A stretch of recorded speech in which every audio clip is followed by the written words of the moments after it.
Y es muy, absolutamente, totalmente sobrenatural. Como decíamos también hoy, la idea de Dios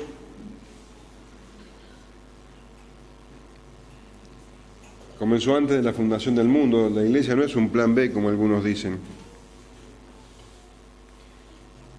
Esto está planificado desde antes de la fundación del mundo y es el centro del propósito de Dios. Y lo vemos plasmado, esta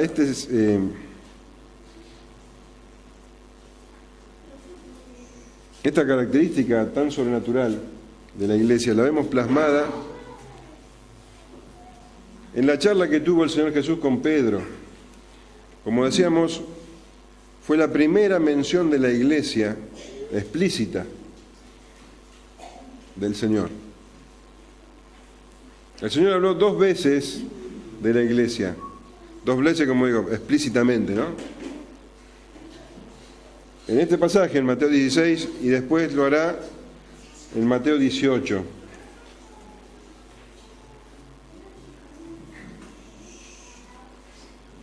Y hablábamos la reunión pasada que el Señor se reunió con sus discípulos en solitario en Cesarea de Filipo, en un ambiente hermoso, porque necesitaban esa intimidad. En otro lugar no encontraban esa intimidad. Iban a donde iban, la gente aparecía, multitudes.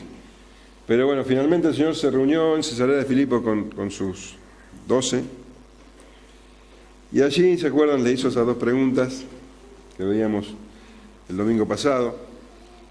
¿Quién dicen los hombres que soy yo? La primera. Y la segunda, ¿y ustedes? ¿Quién dicen que soy yo? Ustedes.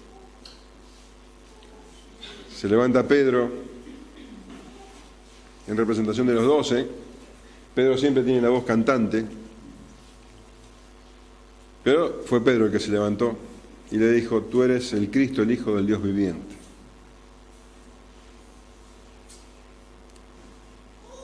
Y el Señor le contesta que era bienaventurado eres Pedro, porque esto no te lo reveló ni carne ni sangre, esto no lo recibiste o no lo entendiste vos por tus propios medios, no fue una conclusión a la que vos llegaste.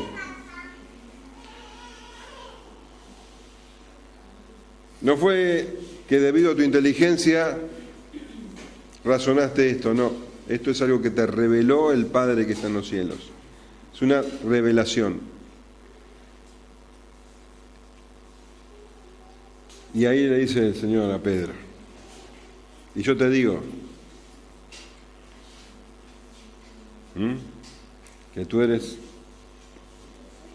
Pedro, y sobre esta roca edificaré mi iglesia. Un pasaje, una frase, una oración que ha dado mucho que hablar a lo largo de la historia, ¿no? De ahí también se han sacado muchas falsas interpretaciones. Pero no terminó ahí lo que le dijo el Señor a Pedro. Le dijo también, voy a leer desde el versículo 18: y yo también te digo que tú eres Pedro, y sobre esta roca edificaré mi iglesia, y las puertas del Hades no prevalecerán contra ella. Y a ti te daré las llaves del reino de los cielos, y todo lo que atares en la tierra será atado en los cielos, y todo lo que desatares en la tierra será desatado en los cielos. Entonces mandó a sus discípulos que a nadie dijesen que él era Jesús el Cristo. Entonces acá el Señor está diciendo a Pedro que él iba a ser la roca. Lo lamento por los que entienden otra cosa, pero es claro que está hablando con Pedro acá, donde iba a edificar la iglesia. Pero ya lo explicamos el domingo pasado, que no está poniéndolo a Pedro como papa ni como un líder único de la iglesia, ni nada de eso. Pero sí, Pedro iba a ser importantísimo en la iglesia primitiva. Bueno, ya lo explicamos la clase pasada, que lo quiere entender, que vea el video. Pero ahora vamos a detenernos en el hecho de que le dice: y a ti te daré las llaves del reino de los cielos, y todo lo que atares en la tierra será atado en los cielos, y todo lo que desatares en la tierra será desatada en los cielos. Una iglesia victoriosa. El Señor está hablando específicamente de la iglesia. Nunca se mencionó la iglesia antes. La idea de iglesia era totalmente nueva, ahora aparece. Y el Señor Jesús dice que esa iglesia va a ser victoriosa, que ni aun las puertas del infierno, del Hades, van a prevalecer contra ella. Una iglesia que va a llegar a cumplir con su cometido. Una iglesia victoriosa. Y va a recibir mucha oposición y la iglesia va a triunfar. Era su iglesia, Él la iba a edificar. ¿Sí? Y ahora le dice a Pedro: y a ti te daré las llaves del reino de los cielos. Y todo lo que atares en la tierra será atado en los cielos, y todo lo que desatares en la tierra será atado en los cielos.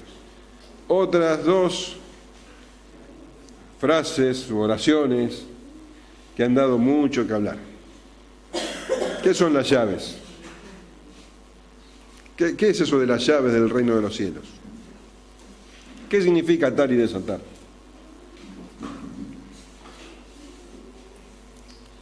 Muchas cosas se han dicho a lo largo de la historia y muchas cosas que han dado lugar a herejías totales. De hecho, cuando vos ves una historieta, un dibujito que habla del cielo, lo tenés a San Pedro en la puerta, ¿no?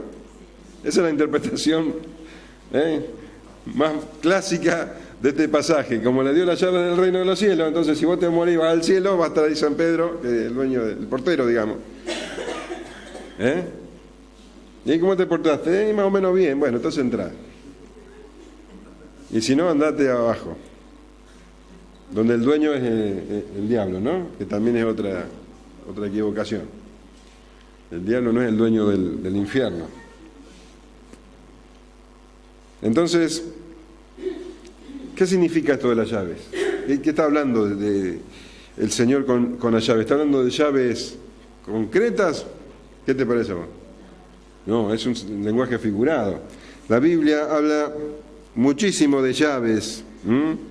Leemos, por ejemplo, en Apocalipsis 1:18 que se habla, el Señor Jesús dice que Él tiene las llaves de la muerte y el Hades. En Apocalipsis 9:1 dice: el quinto ángel tocó la trompeta y vi una trompeta que cayó del cielo a la tierra y se le dio la llave del pozo del abismo. Llaves.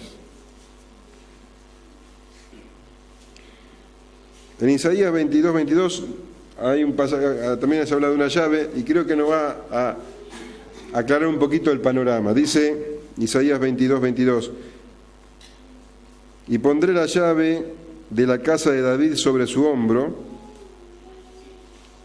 y abrirá y nadie cerrará, cerrará y nadie abrirá. Ahí ya nos dan una explicación de para qué sirve la llave. ¿Para qué sirve? Para abrir y para cerrar. ¿Qué? Puertas. En Lucas habla también de otra llave que creo que también nos va a servir para interpretar lo que significa esto. Lucas 11:52 dice: ay de vosotros, intérpretes de la ley, porque habéis quitado la llave de la ciencia, vosotros mismos no entrasteis, y a los que entraban se lo impediste. Está recriminando a los intérpretes de la ley, a los fariseos. Está recriminando que con su falsa enseñanza, con su tradición y todo, imposibilitaron al pueblo a el verdadero conocimiento de la ley. Le negaron al pueblo entrar en el conocimiento. Le quitaron la llave del conocimiento, dice, la ciencia. Entonces, el que tiene la llave es el que tiene la autoridad para abrir o para cerrar. ¿Sí? Entonces, le dice a Pedro, a ti te daré las llaves del reino de los cielos. No son llaves concretas, de verdad, no son llaves de metal. La llave del reino de los cielos, lo que permite que alguien entre o no entre al reino de los cielos, es lo que le ha dado a Pedro. ¿Y qué te parece, o cuál te parece que es la llave del reino de los cielos? ¿Qué es lo que permite o no permite entrar a las personas? El Evangelio. El Evangelio es la llave para entrar al reino. Y se la dio a Pedro, pero no en exclusividad. No es que Pedro es el único que tiene el poder o tuvo el poder para predicar el Evangelio. De hecho, nosotros leemos, por ejemplo, en el libro de los Hechos, con gran poder los apóstoles daban testimonio de la resurrección del Señor Jesús y abundante gracia eran sobre todos ellos. Los apóstoles todos predicaban el Evangelio. La predicación del Evangelio, vamos a ser claros, lo que te hace entrar en el reino de los cielos es el nuevo nacimiento.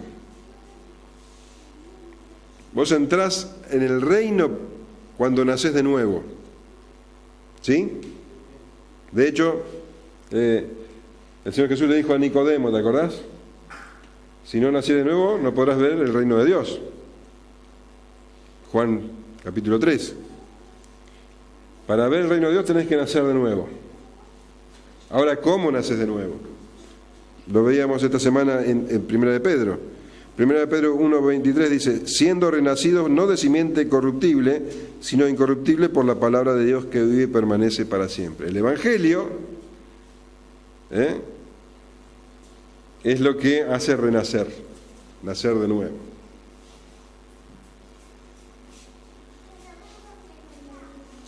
Vamos a Efesios, por si no queda claro. Efesios capítulo 1, hay un versículo ahí.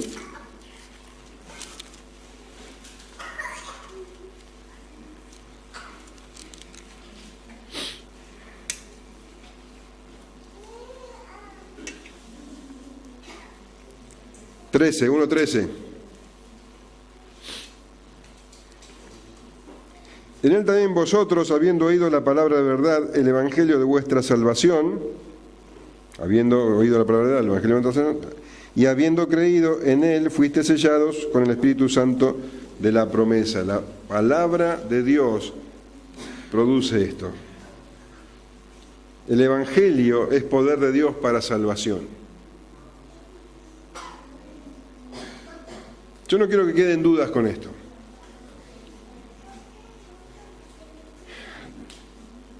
Dios escogió a los que iban a ser salvos, ¿no es cierto?, antes de la fundación del mundo.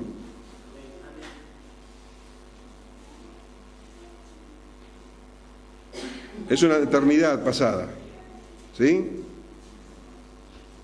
Creó el mundo, ustedes saben, Adán y Eva pecaron, la raza humana está bajo juicio, Cuando en determinado momento de la historia el Hijo de Dios se hace humano, hombre, de lo que estamos viendo ahora, y va a la cruz, llevándose los pecados del mundo. Ya el Señor escogió, el Señor Jesús hizo lo necesario para la salvación. Vos naciste después pecador. Vivías en pecado, muerto en delitos de pecado, dice la palabra. Ya estabas escogido, pero sos un pecador. Un día escuchás el Evangelio. Vos te reías del Evangelio, pero un día escuchás el Evangelio. Y ese día nacés de nuevo. Un día, ese día te arrepentiste. Eso no fue porque vos sos más bueno, sino que ese día estaba marcado, ese día el Espíritu Santo te tocó, el Espíritu Santo te hizo nacer de nuevo, el Espíritu Santo te dio vida, y ahí fue que vos escuchaste y te arrepentiste. El Espíritu Santo te da vida para que escuches el Evangelio. Eso es lo que hace la palabra de Dios, el evangelio de salvación. ¿Se entiende? Escuchás el evangelio, te arrepentís, sos sellado con el Espíritu y comienza todo el proceso de santificación. ¿Se entiende? Entonces somos renacidos, dice, por la palabra de Dios. La llave del reino, lo que hace que vos entres en el reino es el nuevo nacimiento, pero lo que te despierta es la palabra. ¿De acuerdo? ¿Sí o no? ¿Dudas con esto? Bueno.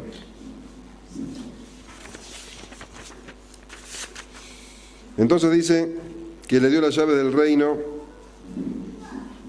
Y entonces tenemos que los discípulos, todos predicaban el evangelio después, pero Pedro tenía la preeminencia en la iglesia primitiva.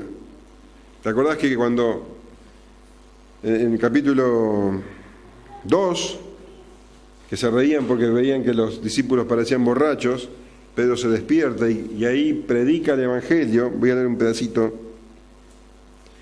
versículos 2, 38 al 41, dice: Pedro les dijo: arrepentíos y bautícese cada uno de vosotros en el nombre de Jesucristo para perdón de pecados, y recibiréis el don del Espíritu Santo, porque para vosotros es la promesa, y para vuestros hijos, y para todos los que están lejos, para cuantos el Señor nuestro Dios llamare.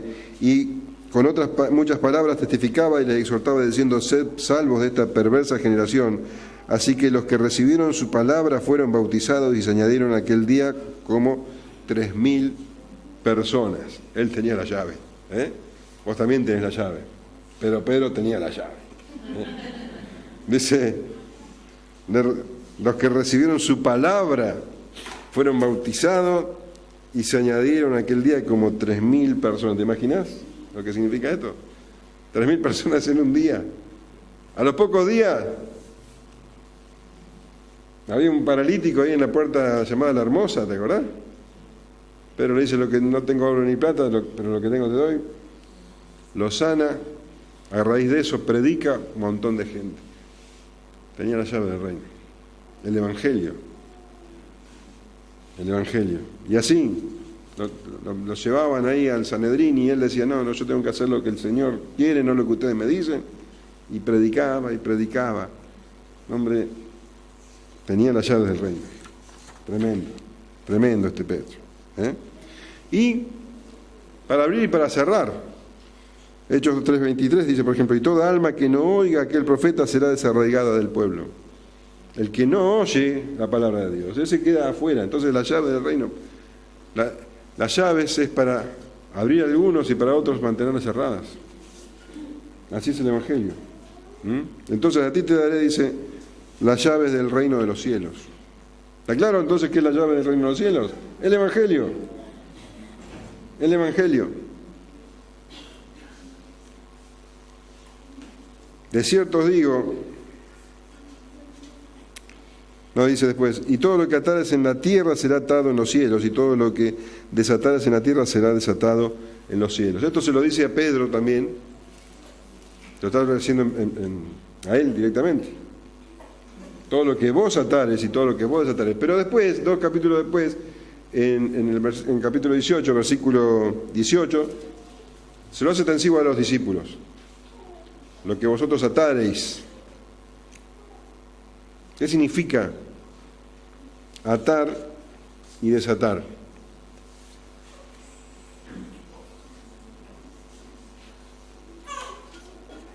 Bueno, la Iglesia Católica tiene el dogma de que esto permite al Papa darle poder de sacar o no a la gente de la Iglesia, o también de perdonar.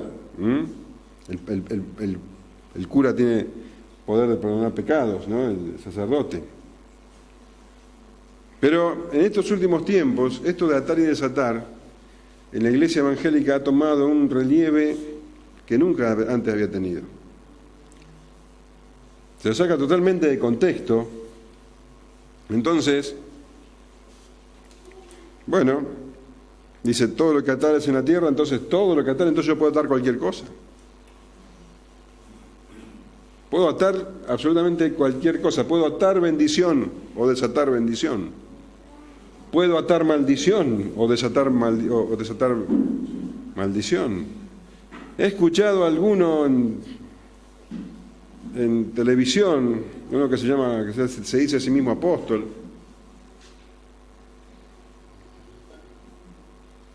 Empieza con Maldonado, creo. Que él dice que tiene para atar juicio. Puede mandarte juicio de Dios a vos, mirá vos. Puede mandarle a Dios que te envíe juicio al juez, él está por encima del juez. Podés atar cualquier cosa. A los demonios. Podés atar a Satanás, mirá si tenés poder. Satanás se queda atado si vos le decís. ¿Dice eso este pasaje? ¿Dice eso en algún lugar de la Biblia?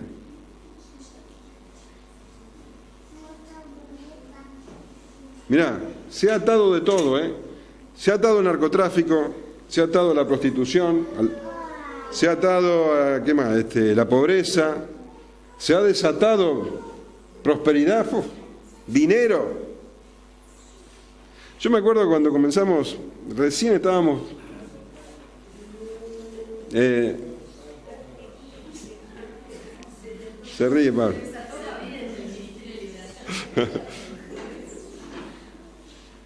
Todavía no éramos creyentes y nos habíamos contratado en Bahía Blanca para filmar, teníamos una empresa de filmación, un culto reunido. Había un montón de pastores, estaban en el escenario y ataron, pero no sé, y desataron, no sé, de todo. En Bahía Blanca, yo pensaba, ¿no? Yo ya te digo, no era creyente en ese momento, pero pensaba que después de semejante grito y todo, bueno, Bahía Blanca iba a quedar limpito, ¿viste? Porque desataron espíritus de prostitución, de pobreza. No, al contrario, ¿vos ves cada vez las cosas peor o no? ¿Te parece que eso de atrás de está produciendo resultados contrarios, no? ¿Dice eso la palabra? No dice eso la palabra. No dice eso la palabra. No dice eso la palabra. ¿Dónde tenemos? Y aparte del hecho de que es una frase mágica. Te ato. ¿Qué significa eso? De hecho, yo quiero atar a Gustavo, tengo que agarrar una soga y atarlo, no le puedo decir, Gustavo te ato, y Gustavo se queda atado. Es una palabra mágica. No funciona así. ¿Qué significa atar y desatar? Bueno, vamos a ir a otras versiones. A ver qué dicen otras versiones. La Biblia textual dice: te daré la llave del reino de los cielos, y todo lo que prohíbas en la tierra será prohibido en los cielos, y todo lo que permitas en la tierra habrá sido permitido en los cielos. La Nueva Traducción Viviente: y te daré las llaves del reino de los cielos, todo lo que prohíbas en la tierra será prohibido en el cielo, y todo lo que permitas en la tierra será permitido en el cielo. Traducción en lenguaje actual: a ti, Pedro, te daré la autoridad en el reino de los cielos. Todas las cosas que tú prohíbas en la tierra, desde el cielo Dios las prohibirá, y todas las cosas que permitas también Dios las permitirá. ¿Qué significa atar y desatar? Prohibir y permitir. Prohibir y permitir. Ese es el sentido de atar y desatar. Claro, a nosotros nos suena raro, pero en la época del Señor Jesús era un término común. Los rabinos hablaban en esos términos. Mira, yo te voy a leer acá, por ejemplo, una enseñanza rabínica sobre el día de reposo. A quienes toman un baño caliente en el día de reposo, ellos atan lavarse y ellos desatan sudar. ¿Qué está diciendo? Que cuando en el día de reposo, viste que en el día de reposo los fariseos enseñaban, los rabinos enseñaban que había que hacer muy pocas cosas. Entonces, lavarse en el día de reposo ya se era considerado trabajo, entonces prohibían lavarse, pero sí permitían sudar. transpirar. ¿Qué quiere decir entonces atar y desatar? Prohibir y permitir. Prohibir y permitir.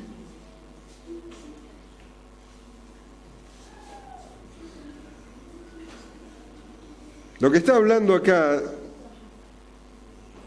es muy profundo. Acá está mostrando el Señor Jesús la clase de relación que va a tener la iglesia con Él. Le está diciendo Pedro, y yo les dije, después se lo dice a todos los discípulos, todo lo que vos permitas en la tierra será permitido en el cielo. Va a haber tal comunión, va a haber tal relación tan íntima del discípulo con el Señor, que el discípulo lo que el discípulo haga va a estar en consonancia con lo que el Señor permite.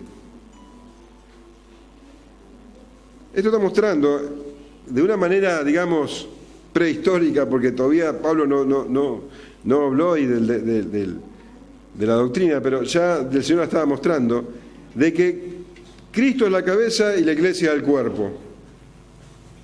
Y lo vemos claramente en el capítulo 18, que lo vamos a analizar en profundidad cuando lleguemos a estudiarlo, pero que ahora podemos ver. En el capítulo 18 se habla de el hermano que tropieza pecando contra otro.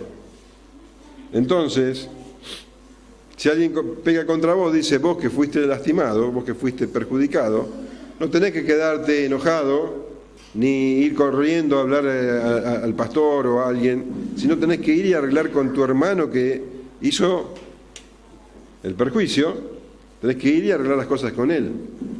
Entonces, si él se arrepiente, ganaste un hermano. Si no se arrepiente, tenés que hacer lo posible para que se arrepienta. Entonces, andá y hablalo con un testigo, 2, para que se arrepienta. Si no se arrepiente, bueno, declararlo delante de la iglesia.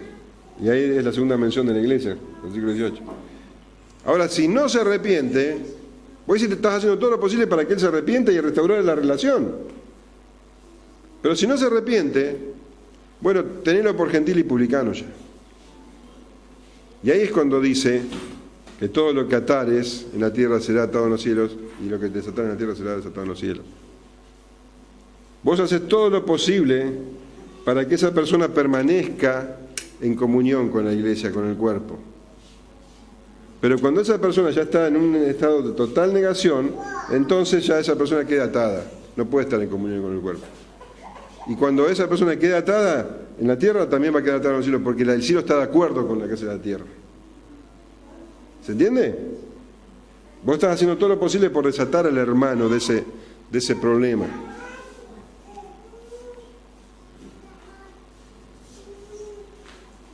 Pero si él no quiere ser desatado, va a quedar atado también en los cielos.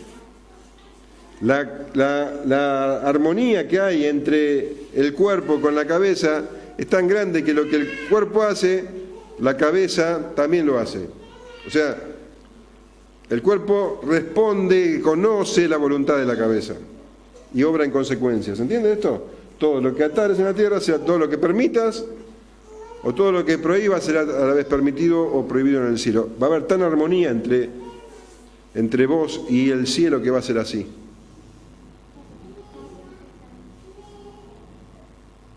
¿Se entiende? ¿O no se entiende? Seguro veo que le asienten despacito, no tan convencidísimo.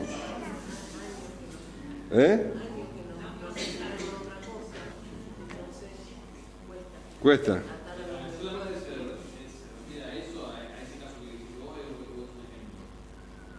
Acá en el capítulo 18 se refiere a eso. Y está hablando de las llaves también. O sea, estamos hablando de... Básicamente está hablando de disciplina, de ese tipo de relaciones. ¿Y esa persona que queda atada para siempre? No. Siempre se puede arrepentir. Pablo... No, claro, mientras no se arrepiente, permanece. Claro. Pero esa disciplina también es una muestra de amor, porque Pablo cuando disciplina a ese hombre, dice que salga saquen a ese perverso de la congregación, algo así dice, lo hace para que él tenga la oportunidad de arrepentirse. Se va a chocar contra Satanás lo va a revolcar y ahí se va a poder arrepentir tal vez. Entonces, nosotros tenemos la llave del reino y la idea es que entren, no forzar la entrada, pero tampoco prohibirla. ¿Se entiende? ¿Sí? Ahora el Señor continúa diciendo, todo esto es un solo versículo lo que vimos hoy, un solo versículo. Y el Señor termina diciendo, mira, acá hay un versículo que me olvidé de mencionar, Juan 20:23, que es muy claro, dice, el Señor Jesús, ¿te acordás? Ya resucitado, le sopla el Espíritu Santo, y dice, a quien remitiere los pecados les serán remitidos, y a quienes se les retuviereis les serán retenidos. Tiene mucho que ver con este versículo. Bien, entonces el Señor termina diciendo que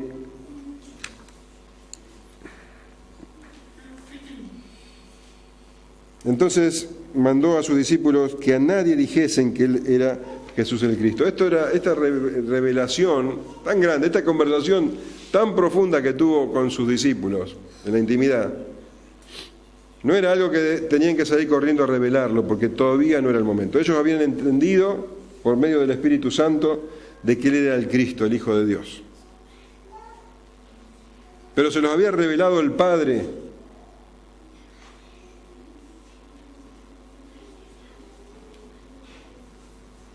Él tenía una misión que cumplir que todavía ellos no entendían y ahora se las iba a explicar. Ahora, y lo vamos a ver el domingo que viene, les iba a decir que era necesario que Él muriera y que resucitase. Pero el hecho de que ellos recibieran esa revelación no era indicativo de que tenían que ir y contárselo a todo el mundo, porque todavía faltaba la cruz. Todavía faltaba la cruz. Para que la iglesia sea iglesia, tenía que venir la cruz. Tenía que el Señor morir, resucitar, ascender, y tenía que venir el Espíritu Santo, y ahí comenzaría la historia. Esta revelación era para ellos. No podían ir a contársela a todos. Todavía faltaba que se cumpliese la Escritura cuando el profeta Isaías dijo, Isaías 53:5, mas Él herido fue por nuestras rebeliones, molido por nuestros pecados, el castigo de nuestra paz fue sobre Él, y por su llaga fuimos nosotros curados. Todos nosotros nos descarriamos como ovejas, y cada cual se apartó por su camino, mas Jehová cargó en Él el pecado de todos nosotros. ¿Sabés qué es esto? Esta es la llave. Este es el Evangelio. Todavía faltaba la buena noticia. Porque el Evangelio es buena noticia y también es mala noticia, ¿sabíamos, no? La mala noticia es que están todos condenados al infierno. Todos condenados al infierno por pecadores. La buena noticia es que Jesús pagó por el pecado de aquellos que creen en Él. Todavía no había pagado por el pecado, todavía no había ido a la cruz. Todavía no podían usar la llave. La usarían a partir de que el Espíritu Santo vino. Pero quiero decirte algo. Vos sí podés usar la llave. Vos tenés la llave ahora. Ya el Señor hizo todo lo necesario. El Señor lo hizo. Y quiero decírtelo claramente. Y como te lo dije recién, todos nos tendríamos que ir al infierno. Todos. La Biblia dice, no hay un solo justo. De hecho, sin Jesucristo nos vamos todos al infierno. Todos. Absolutamente todos. Porque somos todos pecadores. No hay un justo, dice la palabra. Ni uno solo.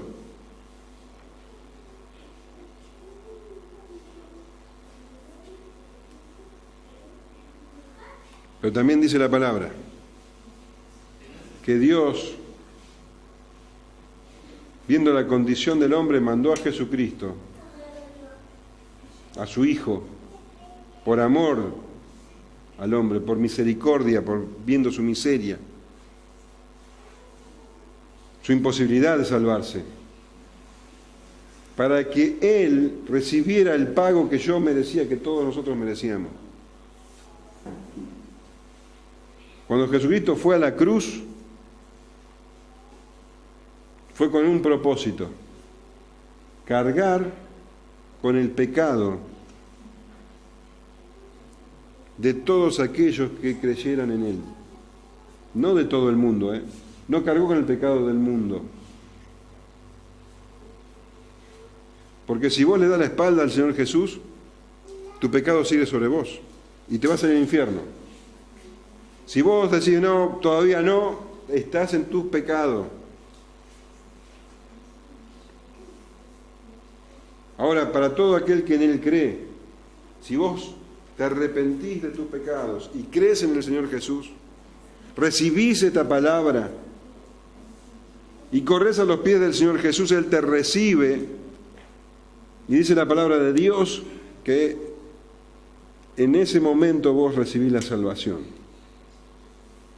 Cuando te arrepentís y crees. Pero si vos escuchás la palabra, esto que te estoy diciendo, esto es el Evangelio, esta es la llave. Si vos escuchás la palabra, si vos escuchás que Jesús murió por vos,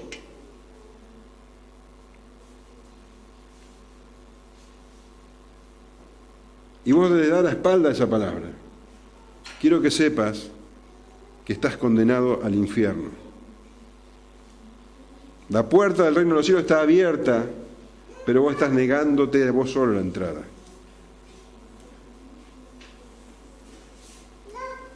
Entonces, para unos es salvación, para otros es condenación. Para el que acepta y entra, salvación. Para el que niega es perdición eterna.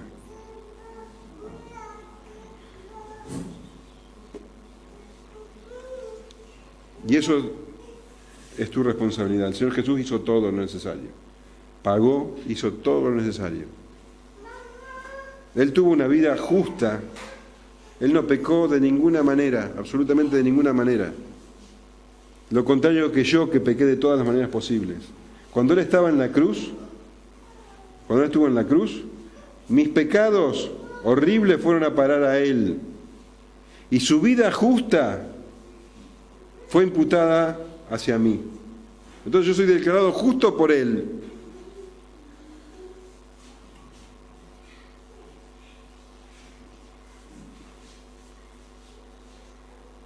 Así funciona. Entonces, vuelvo a repetir, si vos te arrepentís de tus pecados y venís corriendo a los pies de Jesús, Él te recibe. Si querés seguir en tus pecados, tu destino es el infierno. Que Dios te bendiga.